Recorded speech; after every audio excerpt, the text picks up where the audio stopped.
turn the stove off and call 911. Remember that cooking is the leading cause of fires, so do your part to prevent fires in the kitchen. See you next time. Hello, everybody. This is Bernie Bear from the St. Paul Fire Department.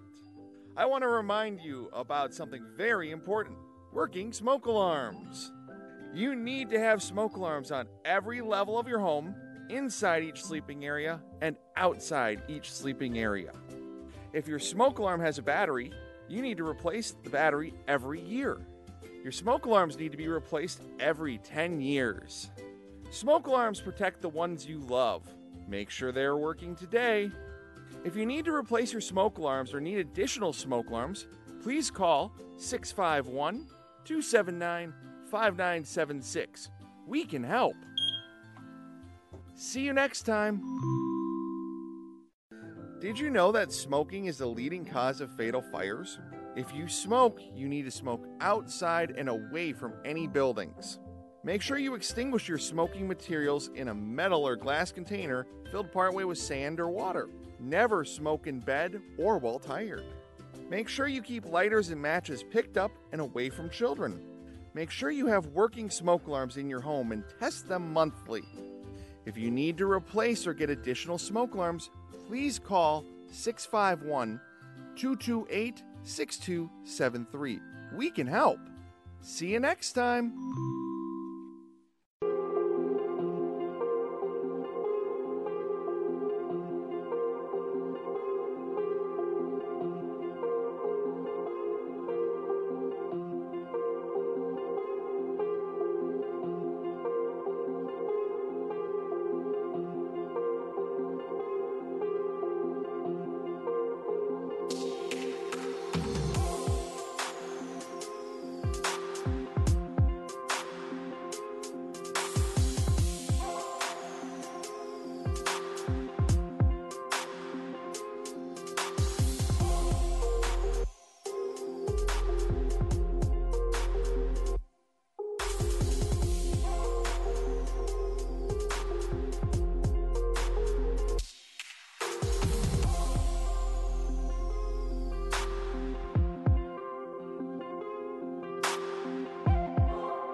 Truth and acknowledgement are critical to building mutual respect and connection across all barriers of heritage and difference. We are standing on the ancestral lands of the Dakota people. We want to acknowledge the Ojibwe, the Ho-Chunk, and other nations of people who also call this place home. We pay respects to their elders past and present. Please take a moment to consider the treaties made by the tribal nations that entitle non-Native people to live and work on traditional Native lands. Consider the many legacies of violence, displacement, migration, and settlement that bring us together here today. And please join us in uncovering such truths at any and all public events. Thank you, Commissioner Reinhardt. We have the agenda of July 12, 2022 presented for approval. Move approval. Thank you. We have a motion and a second. Any discussion? Seeing none, roll call, please. Reinhardt, Aye. McDonough, Aye. McGuire, Aye. Ortega, Aye. Carter, Aye. Bradham is absent, and Modis Steele. Aye. We have the minutes from June 28th, 2022 presented for approval. So moved. A motion? Second. And a second. Any discussion? Seeing none, roll call, please. Reinhardt, Aye. McDonough, Aye. McGuire, Aye. Ortega. Carter, Aye. Brother is absent, and Modest Castile. Aye. I'm going to turn back to Commissioner Reinhardt for our administrative items. Thank you, Madam Chair. I move item number 3, which is a designation of a position to unclassified. Item number 4 is also a designation of 2 unclassified, unrepresented positions. The item number 5 is terms of the collective bargaining agreement with Teamsters 320 Chief Correctional Officers. Item number 6 is agreement with Nearmap US Incorporated for aerial imagery and web services, which sounds really cool, by the way. Number 7, agreement with Dunick Inc. for Part 1 design build services for golf course capital improvements project. Item number 8, joint powers agreement with the City of St. Paul for the transfer of housing trust funds for the purpose of supporting interfaith action. Number 9, the joint powers agreement with Washington County to provide medical examiner services. Number 10, the Public Health Water Gremlin Settlement Fund Special Project. Number 11, Ramsey County 2022 Counties Transit Improvement Board Funding Obligation. Number 12 is absentee ballot for 2022. Number 13, appointments to the Corrections Advisory Board. Number 14, appointments to the Community Health Services Advisory Committee. Number 15, appointment to the Disabled Veterans Camp Board. Number 16, appointment to the Extension Committee. Number 17, appointments to the Parks and Recreation Commission. Number 18, appointments to the Personnel Review Board. And number 19, appointment to the Ramsey County Library Board. Second. Thank you. We have a motion and a second. Any discussion? Seeing none, roll call, please. Reinhardt, Aye. McDonough, Aye. McGuire, Aye. Ortega. Carter, Aye. Brother is absent, and Modest Castile. Aye. Yes, Commissioner McDonough. Thank you, Madam Chair. And I just want to take a moment, and I know Commissioner Reinhardt, Commissioner Carter, we just did 1, 2, 3, 4, 5, 6, 7 committees, boards, or advisory committee appointments.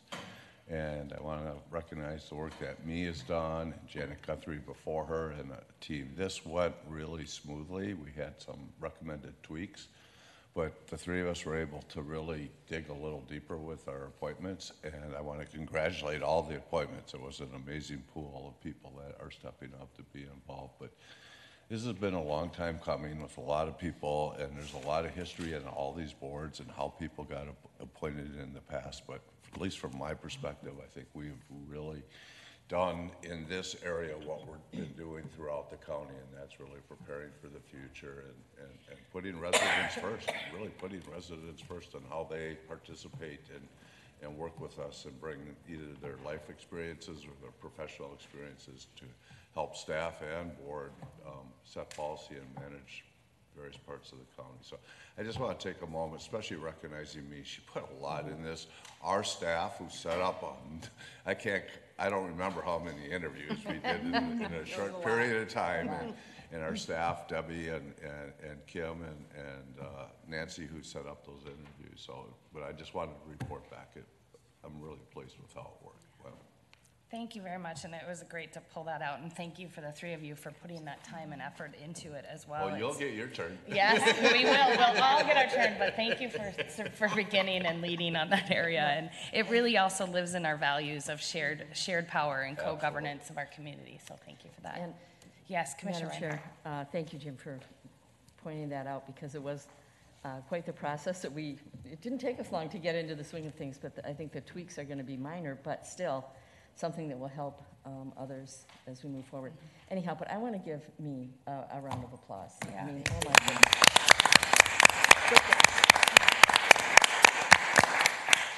Excellent. Thank you so much. Yeah, thank you. Nice work. And your whole team, I know that was Yes. a team effort, so thank you. It's a team effort between the county manager's office, my staff, and the board secretaries and the staff. So it was great all around. Thank you. Great, thanks. All right, we have one ordinance procedure on, up next, the Ramsey County Smoking and Commercial Tobacco Use Ordinance. Adopt the ordinance. Is there a motion? Second. We have a motion and a second. Any discussion? All right. Yes, Commissioner I McDonough. guess I feel like. I think we should talk about these things. As I'm getting ready, I got like 20 more of these, and that's it. It just seems weird. It's going to go fast, right? Yeah. So I'm going to take every opportunity. That's right. Absolutely. All of you know, I am, smoking has been like the thing that's been on my back my entire life. I started smoking when I was 12. I quit for 11 years. I started in the middle of my first campaign on a Sunday night.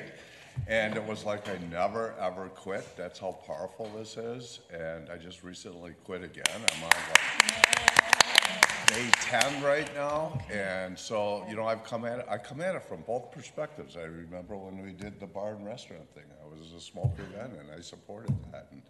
And I get it. It's a powerful addiction. It's amazing how many people want to quit but just really struggle.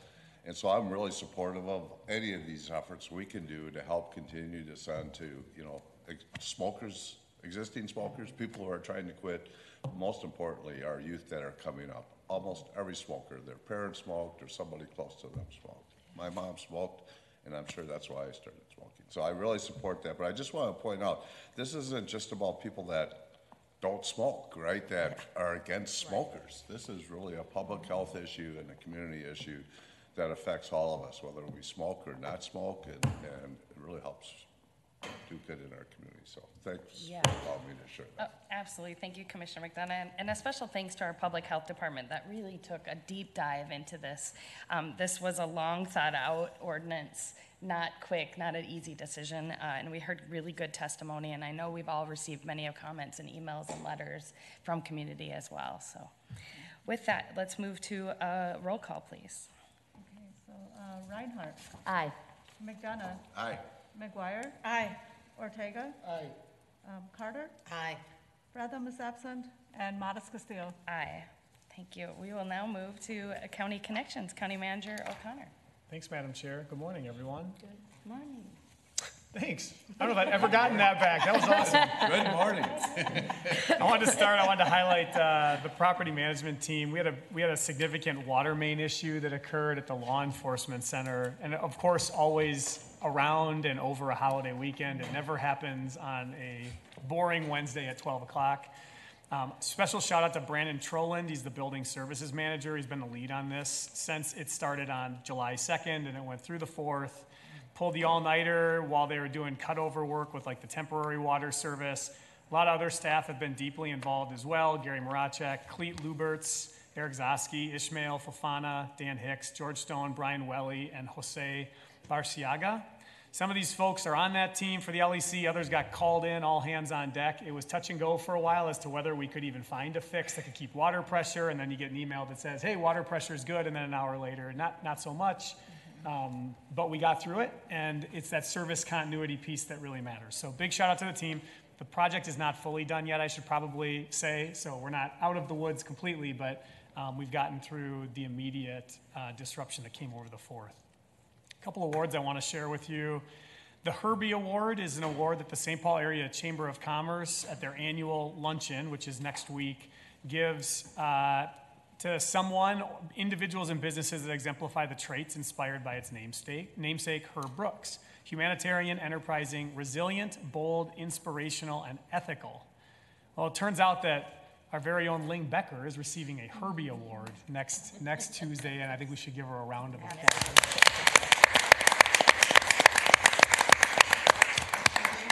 I don't know if she's here, but she's watching. I can tell you that, because she knows we're doing this today. And it's a huge recognition we all feel collectively, but we've all worked with Ling and seen her in action, and I think the words that are used here to describe her are 100% in alignment with who she is and how she works, to be recognized with many of her peers who she's worked with in the business community, both before she came to Ramsey County and during her time here, is outstanding. There'll be a number of Ramsey County staff on board, including many of her colleagues within the Asian Descent Network, employee resource group that are showing up to support her, and it also gives everybody an opportunity to see the impact and the scope of the work that we can have. So big thanks to the St. Paul Area Chamber of Commerce for recognizing one of our many great leaders. And of course, she wrote a long email that said, it's a lot of people, and I just wake up she leaves out 3:30 in the morning and goes to bed at midnight, but big shout out, Ling, to you. Congratulations. And then two other exciting ones that passed on the desk last night, but because of our workshop today and both of these individuals played a key role in it, I wanted to give them a highlight now. On Thursday, July 28th, at the National Association of Social Workers Minnesota chapter, Commissioner Ortega never misses it, I believe, so you'll be there probably. We have two of our own getting awards that day. The Paul and Sheila Wellstone Award for Social Justice is being awarded to our very own Zachary Hilton for all of his work. And the Chapter Leader of the Year in the Social Leadership Awards category is going to our very own Jen Hamrick Vanderwood. And they might not be right here because they're prepping for what comes after the board meeting today. They're running our AM workshop around justice system transformation. And I think that's a pretty good demonstration. They work so well together in a lot of their work. They work with a ton of people across this organization. And I know this from spending time with both of them as well, it doesn't stop at work. For them, this is work that they carry through to their daily lives. And in these awards, that's clearly being recognized. And just a big congratulations to both of them. It's really neat to see employees at multiple levels and multiple spots in this organization getting recognized by organizations outside of here. And I'm going to end County Connections on that high note, Madam Chair. That's a great place to stop and celebration. Thank you very much, and congratulations to all of our staff. We're going to move to outside board and committee reports. We're going to start with you, Commissioner Carter. I'll pass. Thank you. Okay, Commissioner McDonough. We're giving you time. You only got 19 more of these. Wait till the last one. Commissioner McGuire. Oh, good. So I get lots of time. That's good. I've done pretty good at giving you lots of time. I really appreciate it. I hope it continues.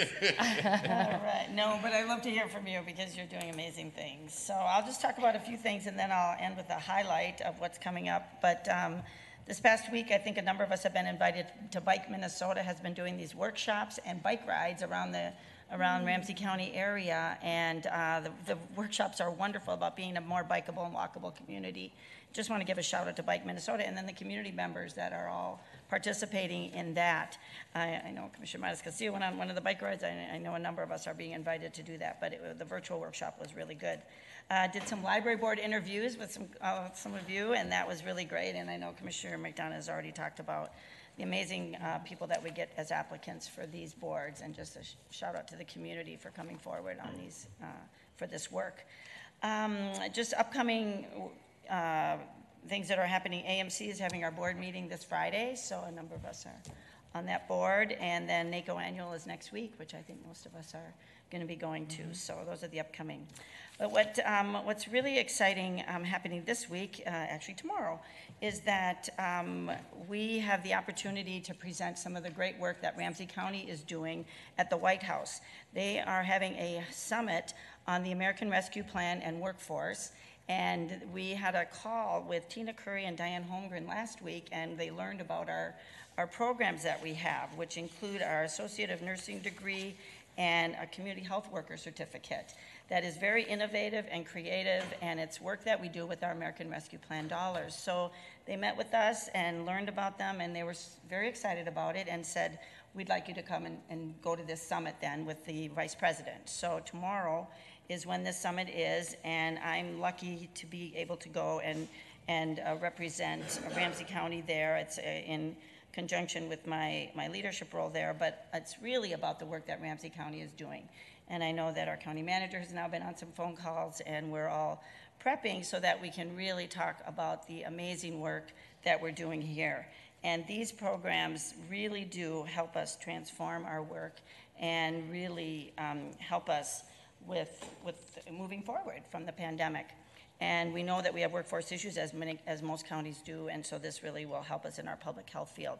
We're also going to be highlighting our Child Care Academy with Ling Becker, who we've been recognizing already, but she's done amazing work with the Child Care Academy, so I'll also be talking about that. So I just want to thank Tina Curry, Diane Holmgren, Ling Becker, and their teams for all of their work, and to our county manager O'Connor for really being so insightful and really having the vision to have innovative and creative programs. The White House and Congress, when they allocated these American Rescue Plan dollars really wanted counties to plan for the future and to do transformative work. And these are great examples of that kind of work. And so I'll get to highlight that tomorrow at the White House when we'll have a panel of people that will be talking about that. So just a shout out to our county for having information that we can present. So thanks, Madam Chair. Thank you, and thanks for representing us at the White House. It's a really great honor. County Manager O'Connor. Thanks, Madam Chair. I was just going to add two final points that, if it's okay, Commissioner McGuire. One, there's also been some interest locally in understanding the broad breadth of our ARPA spend and prioritization, and so we're doing some work here to share that good work, and it aligns perfectly with this federal push at the same time. But so we were on a White House prep call yesterday with some of the folks planning this summit, and the piece that stood out to me the most was, in the middle of the conversation, they stopped and they were like, "We are trying to figure out how to build new programs going forward, modeled on the work you are doing in Ramsey County." And when I think back to some of the strategic planning work we've done with the board and conversations that have followed, I think that's a line we could have written down and aspired to in many cases. And so to hear that in those words yesterday was a neat affirmation in a moment in time, and one we should strive to continue to seek out. And I just wanted to highlight that because that's what they told Commissioner McGuire while we were sitting on the call. And if I could just add, right, I know that we have many programs in Ramsey County. I keep telling them, you're going to want to talk to us a lot because we have a lot going on here. So I'm just the first one. I think there's going to be many opportunities, hopefully, for a lot of us and from our staff, hopefully, to get in, to really spread the word of the great work that we're doing. So it's exciting. So thank you. Thank you. All right, Commissioner Ortega. Well, I'm surprised Jim didn't bring it up. I left it for you. Jim and I were at the Gold Line. Actually, we had two meetings yesterday, one with the executive board and the other with the partnership with Washington County, the Joint Powers. And Gold Line has received a letter of no prejudice for $43 million for 2022. And we're expecting a full grant agreement by the end of this summer, beginning of fall. And so we'll go into construction this year if the weather holds out. Now it's just about the weather. So we'll be moving forward. And it's good news. We could put that one to bed once we get going. Excellent. Thank you, Commissioner Ortega. Did you want to add to that? Two things. One is we also got to recognize Christine Beckwith. That's For right. 5 years managed this project and is moving on, and she just did a Fantastic amazing job. Yeah. These are complex projects with problems coming all the time, and threading needles and the leadership to thread those needles. And of course, just like all great leaders, she talked about her team, but I pointed out to her, you don't get a good team unless you have a good leader that inspires and people believe in you. And she was one of those leaders for this project, as we've talked about a number of our folks in the county. And then I'll just share kind of anecdotally. I can remember many conversations 5, even 6 years ago when, we still had a long ways to go on this project. And I can remember telling, at the time, Commissioner McLaughlin that we're going to get this project open before you open up that green line extension over there. And I think we're going to actually do it. Could I just add that to Kristen? She was really fantastic. She was with us for about 5 years, and really, and I expressed this yesterday, made a difference in the sense of when you know people you work with are on top of the job, it sort of eases the burden on you. Your list gets shorter, what you got to worry about. But my plan is so now she's going to the Blue Line extension, and my goal is to steal her back for the Riverview. She really does a good job. Nice. Thank you. Commissioner Reinhardt. Thank you, Madam Chair. It is interesting because I remember back to when we called it the Gateway Corridor, I think. The Gateway. When we had the very first meeting, and County Commissioner Wyke and I were chair and vice chair, and since there's only 2 counties, if one of us wasn't there, you couldn't do anything. But I have to tell you, I mean, when you think about it, it's taken a long time. 10 years I've sat on that board. And it has gone faster than every other one. Because at the time, we had Riverview and Rushline, I mean, it was moving forward. And so, but we knew that we would be able to get this one,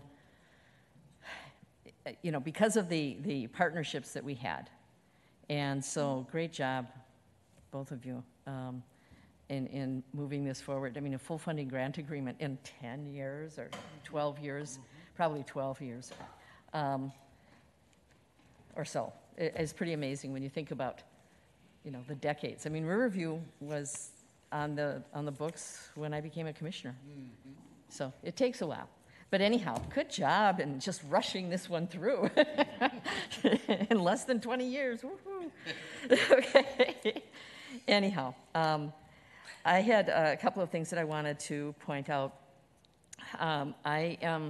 The National Association of Counties has, I have been representing NACO at the IBTS board, which has representatives from 5 of the large associations, the cities, the counties, the governors, and you name it. And so there's 5 board members for this organization. It is a nonprofit engineering firm, which is pretty unusual.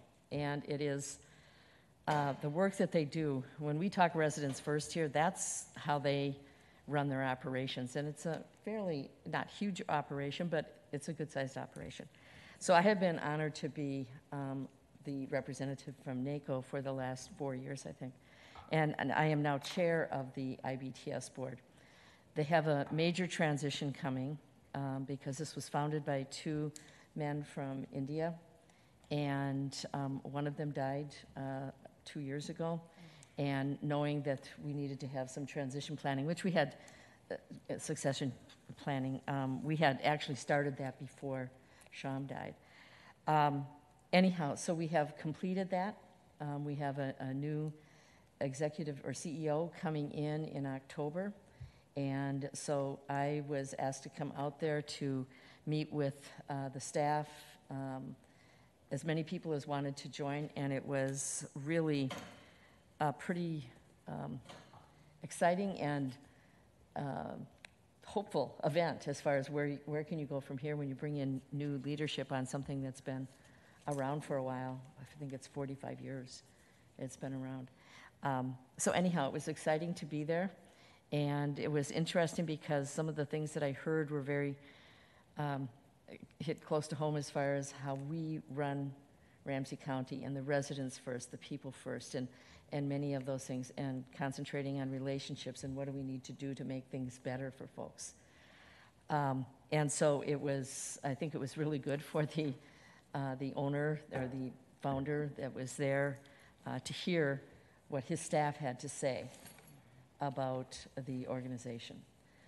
They do a lot of work, have a number of people in Puerto Rico, and are one of the main vendors there.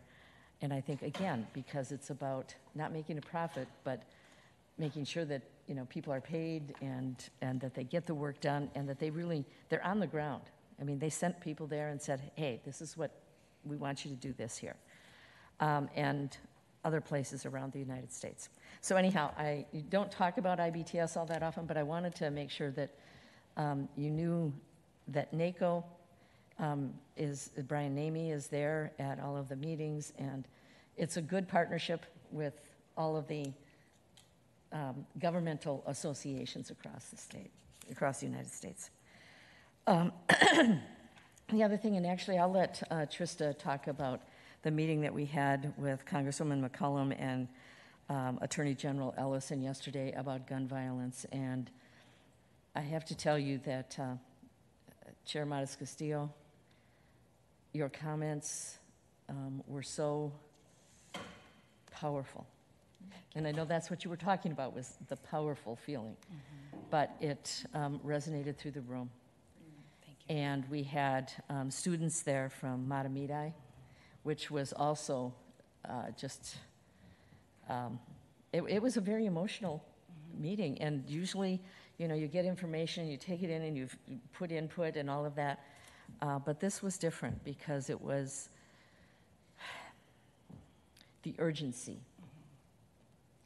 And when you hear young people that from the time of Sandy Hook are afraid to go to school, it has impacted their entire lives.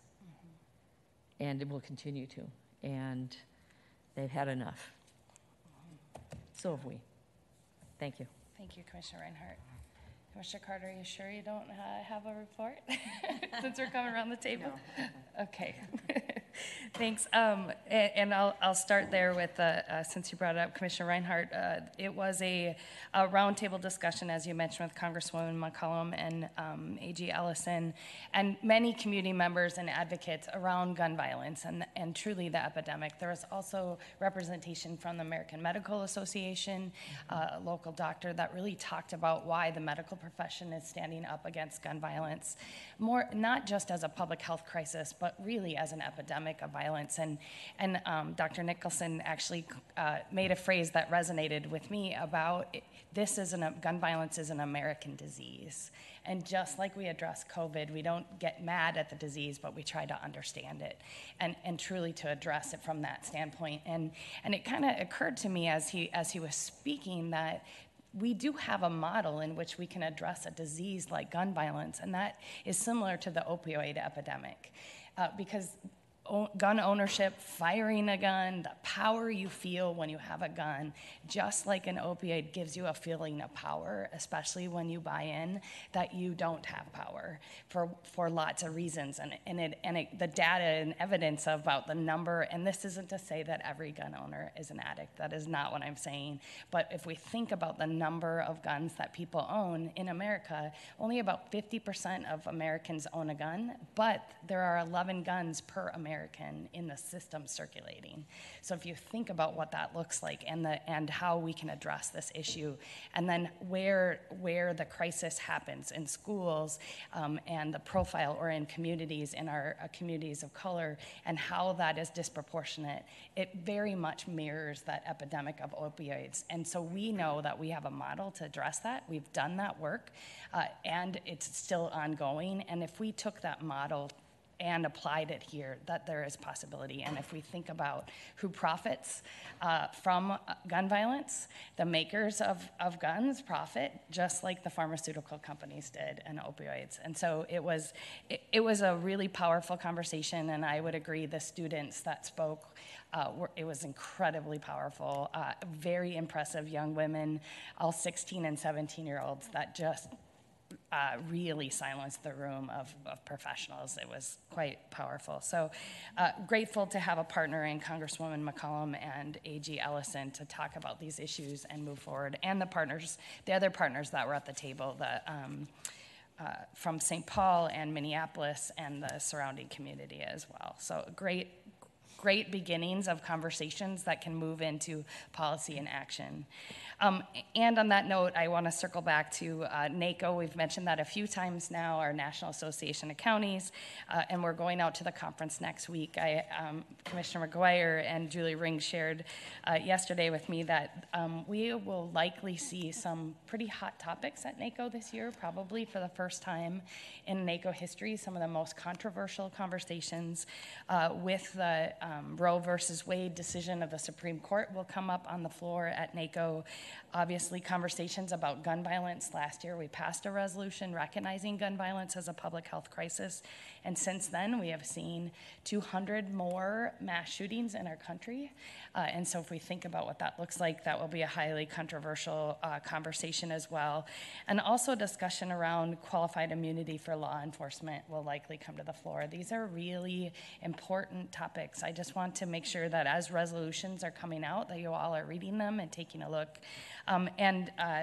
Myself, along with our staff, will make sure that we're lining any resolutions up with our values and our stated goals here at the county. So as we're voting on resolutions, that they are already aligned in the things that we've discussed as a board and line up with our values and the way we deliver services, and that we raise our voice appropriately. But I just wanted to put that out. So if there's any concerns or you get a resolution and you want to talk about it, please let me know prior to our voting next week, and we can have a discussion about that. But this is going to be really good and important work on a national level that we can weigh in. And I, like many other things, Ramsey County is a leader, and I want us to make sure that we continue to lead in those spaces as well. I also wanted to share a couple other updates. I had the opportunity to speak at the opening ceremony of the Hmong International Freedom Festival. It was the 40th anniversary. It was a fantastic event. The weather was perfect. The community was out, and it was an exciting weekend of events. I even got to watch my own son, my own son play soccer. It was awesome. He did really good, even though they lost. It's part of them. It is, and you never get to see them, so I don't know why that choked me up. I didn't even cry at the gun violence thing yesterday, so it's just a delayed response, I think. But anyway, it was a really cool festival, and we're really glad to see that they were able to be back in person for the 40th anniversary. And then lastly, exciting news, we had talked a couple weeks ago about the Great River Rail planning a trip with our board members to Milwaukee on a one-day trip, our own version of Railvolution, to really think about what does passenger rail mean to our community. We have 22 folks signed up to go. We thought it would be a small pilot, but they are a lot of state legislative leaders, both Republicans and Democrats, that are coming out to take a look at passenger rail, and Commissioner Ortega will be joining us as well. And while we're in Milwaukee, we're going to ride on the HOP streetcar, which will really give us an insight of what our, and a sense of what Riverview will look like into the future. So that's really exciting, and that we will have other electeds coming with us and community advocates coming with us to take a look, to get excited about passenger rail and what it can do for our community. And then last, I wanted to just say we had a great celebration for Janet Guthrie's retirement, put on by staff, and me did a great job barbecuing and cooking lots of food for people, and I had the opportunity to see Janet, and she's loving retirement, and Jeff Stevenson was also there, who's also loving retirement and spending lots of time with grandkids. He's doing grandpa daycare often, so enjoying his retirement, and it was great to have staff out in community as well. So with that, we will move on. Today, we're going to have an HRA meeting following this board meeting chaired by Commissioner McDonough, and then we'll move downstairs for our Ramsey County Public Safety Systems Transformation Workshop. Oh, I'm sorry, we're staying here. Thank you for the correction. 10:30, we're staying here for the workshop chaired by Commissioner McGuire, and then this afternoon at 1:30, we do have a closed session with our attorneys on Sullivan versus Ramsey County. With that, we are adjourned.